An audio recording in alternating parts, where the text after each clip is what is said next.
Monsoon की छुट्टियां चल रही थीं और एक बार मेरे पेरेंट्स किसी काम से बाहर गए हुए थे। मैं घर पर एकदम अकेली थी।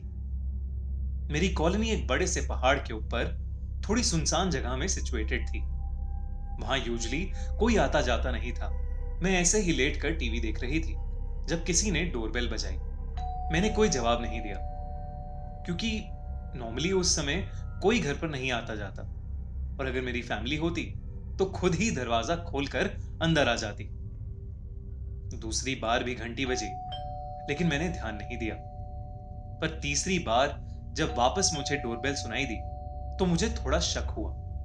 मेरे घर की एंट्रेंस पर एक बड़ा सा वुडन डोर है और चारों तरफ दीवारें हैं, तो बेसिकली बाहर देखने का कोई भी जरिया नहीं है अनलेस पियानो रूम से जाके ना देखा जाए तो।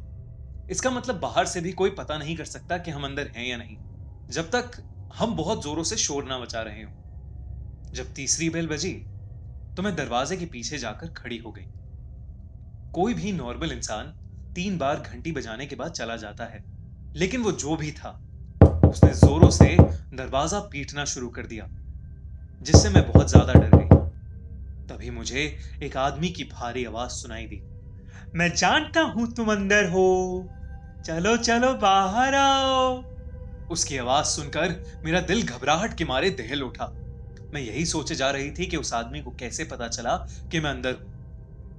एक लंबी खामोशी के बाद वो वहां से चला गया, लेकिन फिर भी मेरे अंदर इतनी हिम्मत नहीं थी कि मैं दरवाजा खोल के बाहर देख पाऊं। मैंने उसके बाद मॉम डैड को फोन किया और उनसे पूछा कि क्या कोई घर आने वाला था। उन्होंने मना किया कि नहीं, कोई भी घर नहीं आने वाला था। मैंने कुछ देर उस आदमी के बारे में सोचा, लेकिन फिर मैं वापस टीवी देखने लगी। 2 घंटे बाद फिर से डोरबेल बजी। मैं फिर से डर गई। इस बार मैं सहम उठी और मैंने टीवी की वॉल्यूम एकदम कम कर दी। इस बार मैं धीरे से पियानो रूम की तरफ गई और खिड़की से बाहर देखने लगी। मैंने उस रूम की खिड़की से देखा कि बाहर कौन था। वहां दरवाजे पर एक अजीब सी दिखने वाली औरत काले कपड़ों में खड़ी थी। काले हील वाले जूते, एक काली ड्रेस और एक बड़ी सी काली हैट। उसके बाल डार्क ब्राउन कलर के थे और उसका चेहरा उसकी हैट से लटके जाली से ढका हुआ था। बस मुझे उसके चमकते लाल होठ और उसकी बेहद डरावनी हंसी दिखाई दे रही थी। उसके साथ एक लंबा सा आदमी खड़ा था। उसने भी एक काले रंग का सूट पहना हुआ था। उसके चेहरे पर एक बहुत भयानक सीरियसनेस थी, लेकिन मुझे उस आदमी से इतना डर नहीं लग रहा था जितना उस औरत को देखकर।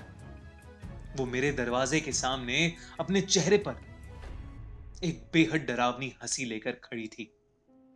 कुछ देर तक जब मैंने दरवाजा नहीं खोला तो वो वहां से वापस जाने लगी। वो आदमी भी उसके पीछे पीछे चला गया। उस रात मैं सो ही नहीं पाई। इनफैक्ट मुझे काफी रातों तक ऐसा ही लगता रहा जैसे वो मेरी खिड़की के पास खड़ी है और मुझे घूर के देखे जा रही है। मुझे आज तक नहीं पता लगा कि वो औरत और वो आदमी कौन थे। क्या पहले भी घंटी उन्होंने ही बजाई थी? आपको क्या लगता है, कौन थे वो लोग? कमेंट्स में जरूर लिखिए। और अगर आपको एक कहानी अच्छी लगी तो हमारा चैनल खूनी मंडे जरूर सब्सक्राइब करिए और देखते रहिए हर हफ्ते एक हिला देने वाली हॉरर स्टोरी।